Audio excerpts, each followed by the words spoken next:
So here's the fourth part in this chaos shamanism series. God knows how long it's going to carry on for. Well, that's the way of it. It's chaos. Chaos really means staying close to your heart. Yeah, it can sound a bit hard. It can sound a bit harsh saying chaos.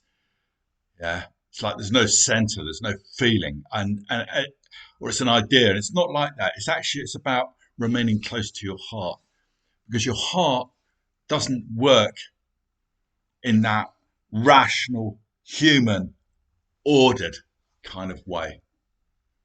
And chaos just means not that. We need that rationality. Yeah, we need that order. Yeah, to run our lives. But underneath it all, that's not who we are. It's about remaining close to that. I read a book many years ago now called The Spears of Twilight by Philippe Descola. He was a young French anthropologist who spent 2 years with, I think, the Shuar or the Achuar. It's one of those two in the Amazon jungle. He's now a sort of Mandarin, a grand guy in French anthropology, but he was a young researcher then. Anyway, he lived with these people for 2 years, and I just remember one sentence he said. He said, for some people, everything they do is a prayer. I thought, wow, what a way to live. Yeah. What does that mean, that everything you do is a prayer? It means you're connected with your heart to everything that you do and that you're wishing for a good outcome. You're asking with gratitude for a good outcome. Prayer is founded in gratitude. It means a conversation with the natural world. That's one way of putting it. I think that's a sort of Navajo way. It's not about, asking a deity. Yeah. It's about being with the natural world because we're part of it. And so it's founded in gratitude. It's founded in this sense that we're taken care of. Yeah? We're helped. And that we can maybe get further help from that benign force. It's interesting what nature is because we have two. I'm going on a slight digression here, but this is chaos, so I can. We have two kind of attitudes or archetypes in the West towards nature. We have nature as sort of pristine, as fragile, yeah, as Gaia, as the mother. She takes care of us. And then there's nature red in tooth and claw, the sort of Hobbesian version. The first one is Rousseau. Yeah, man is born free, but is everywhere in chains. Piece of nonsense.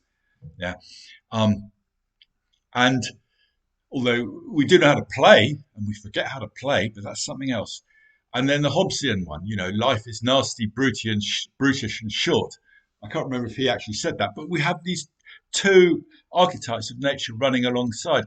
And I think the environmental movement tends to be one-sidedly towards nature as sort of pristine and benign and fragile.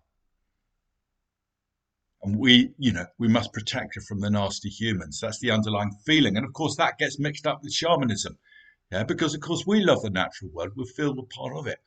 But we also know it's tough. Nature is red in tooth and claw. You don't get sent out on a hillside, yeah, without any food and just a blanket for a month. Yeah, because nature's benign. You get sat out there because nature is also demanding. Nature doesn't guarantee your survival. This business of rights to happiness and life and everything, I mean, that's a human invention. Nature doesn't think like that. A deer on the Serengeti doesn't think it has a right to life. It better look out sharp or it won't have a life anymore. So we have all these things. So that's to do with nature. She's both, and she can take care of herself. And yes, of course, we need to take care of her as well and be respectful and ask her. We can mine for things. but we need to do it respectfully. She has riches. She has riches. She gives to us. She gives us of her oil. She gives us of her rare earth elements. Humans, we have this technological, inventive genius that is also part of our nature. In a way, it's a unique part of nature. It's something unique we bring to the table. Not entirely unique. If you read Franz de Waal's books, he's a great primatologist. He died this year. Um, there's nothing in humans that isn't also shared by animals, whether cognitively or emotionally. He's written 2 books on that. Mama's Last Hug, about chimpanzee emotions. And then another book about, are we intelligent enough to know how intelligent animals are? They have certain types of cognition we don't have. So there is a continuity, but at the same time, we bring something to the table. This huge inventiveness we have, and we need to trust it because it's natural to us. And our job is not to oppose that with fear, yeah, but to keep it in balance. Our shamanic job, if you like, is to keep humanity in balance with where it's going, rather than cling on to a pristine past and be opposed. This is somehow unnatural and we're killing the earth and all that sort of attitude. You can see how environmentalism, in its extreme form, the fundamentalist environmentalists who hate humanity, yeah, think of humanity as a cancer. Well, we're shamanic. We love humanity and we love all of nature. And we love the nature of each creature and plant, and we love our own nature. So, back to prayer. In a way, that's what chaos shamanism is. It's this ongoing prayer. And that requires a considerable depth and attention from you to be living from that place all the time and listening to that place and not doing something if it feels wrong in that place. As a whole other area there to do with feelings and trusting feelings and not trusting feelings. It's almost one of the shadows that I talked about of the counterculture. Is this: we mistrust reason and we overvalue feeling. So if I feel it, well then I'll do it. And it's not like that. We need to consult feeling as part of the whole context in us. Yeah, the complex in us of living. We have feeling, we have thought, we have instinct, we have body, we have imagination, we have inspiration, all of these things to consult. But we do need to remain there. And of course, you learn which, it's more like learning which feelings to trust, which feelings not to trust. If you've woken up and you're in a mood, you don't trust what it's telling you about the world, that the world's, terrible and what's the point of being here? You know that's your mood. And what you learn is that, well, you can't just get rid of it. You have to make friends with it and live with it.